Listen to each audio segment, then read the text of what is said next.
Sahabat YKB yang diberkati Tuhan, senang menjumpai saudara dalam acara Wasiat Kekal berupa renungan firman Tuhan yang memandu kehidupan kita. Bersama saya, Pendeta Kristanto Semarapan Paledung, dosen Sekolah Tinggi Filsafat Teologi Jakarta. Renungan kita hari ini, Minggu 28 Juni 2026, ditulis oleh Pendeta Sri Agus Patnaningsi dari GKI Residen Sudirman, Surabaya, dengan judul Sambutlah Dia, yang dilandaskan pada Matius 10 ayat 40 sampai 42. Dan nas yang akan menjadi pusat perenungan kita adalah Matius 10 ayat 40. Sebelum membaca Alkitab dan merenungkan firman Tuhan, mari kita berdoa.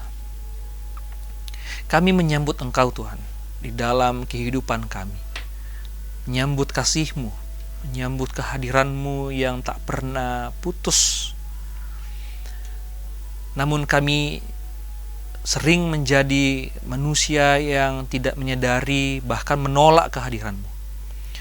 Melalui perenungan kami hari ini, buka kami dan pikiran kami, agar dari sana kami dimampukan untuk menyambut Engkau di dalam kesehari-harian kami. Ya Roh Kudus, tolong kami semua. Di dalam nama Tuhan kami Yesus Kristus, kami berdoa. Amin. Sahabat, saya akan bacakan untuk kita Matius 10 ayat yang ke-40. Dengarkanlah firman Tuhan. Siapa saja yang menyambut kamu, ia menyambut aku. Dan siapa yang menyambut aku, ia menyambut Dia yang mengutus aku. Sahabat, pada masa kini, media sosial berkembang menjadi ajang penyaringan. Kita bebas menyaring siapa yang ingin kita ikuti, atau siapa yang kita anggap layak disambut. Pada umumnya, orang yang populer lebih disambut daripada orang yang tidak populer. Yesus menantang kita untuk menyambut orang yang dianggap tidak penting, karena di dalam mereka pun ada wajah Kristus. Yesus berkata, siapa saja yang menyambut kamu, ia menyambut aku. Kalimat ini diucapkan ketika Yesus mengutus murid-muridnya untuk membawa kabar baik kepada orang banyak. Mereka pergi tanpa bekal. Mereka mengandalkan kebaikan hati orang-orang yang akan mereka temui. Yesus memberi jaminan bahwa siapapun yang menyambut mereka sebenarnya menyambut Yesus sendiri. Menyambut sesama bukan hanya soal keramahan sosial, tetapi pengakuan bahwa Tuhan hadir lewat mereka. Sesungguhnya Allah memakai perjumpaan antara manusia sebagai ruang di mana kasih Allah bekerja.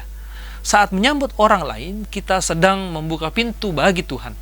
Di zaman ini, kita sibuk dengan gadget dan pelbagai kegiatan pribadi. Akibatnya, kita semakin jarang melihat orang lain sebagai sesama. Padahal Yesus bisa hadir dalam banyak rupa sesama di sekitar kita. Sahabat, maukah kita menyambut mereka dengan tulus seperti sedang menyambut Kristus? Menyambut bukan hanya tentang sikap ramah, tetapi menerima, memperhatikan, dan menghargai keberadaan sesama, siapapun dia. Mari kita berdoa. Engkau hadir ya Tuhan di dalam kehidupan kami, melalui kehadiran sahabat, keluarga, siapapun yang kami temui dalam hidup kami. Melalui kehadiran mereka, kami merasakan kehadiran-Mu. Namun kerap kami ragu untuk menyambut-Mu di dalam kehadiran mereka.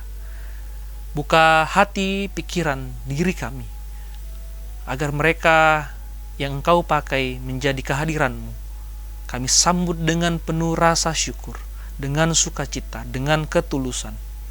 Karena di sanalah Engkau menyatakan kasih-Mu kepada kami. Ini doa kami ya Tuhan, kami bawa di dalam nama Tuhan Yesus Kristus, Juru Selamat kami. Amin. Sahabat YKB, demikianlah renungan kita hari ini. Sahabat dapat memanfaatkan media cetak renungan harian dan program audiovisual lainnya dari YKB Media Ministry dengan mengakses website terbaru YKB di www.ykbstripmedia.org. Jangan lupa like, subscribe, dan bagikan ke sebanyak mungkin orang. Tuhan memberkati.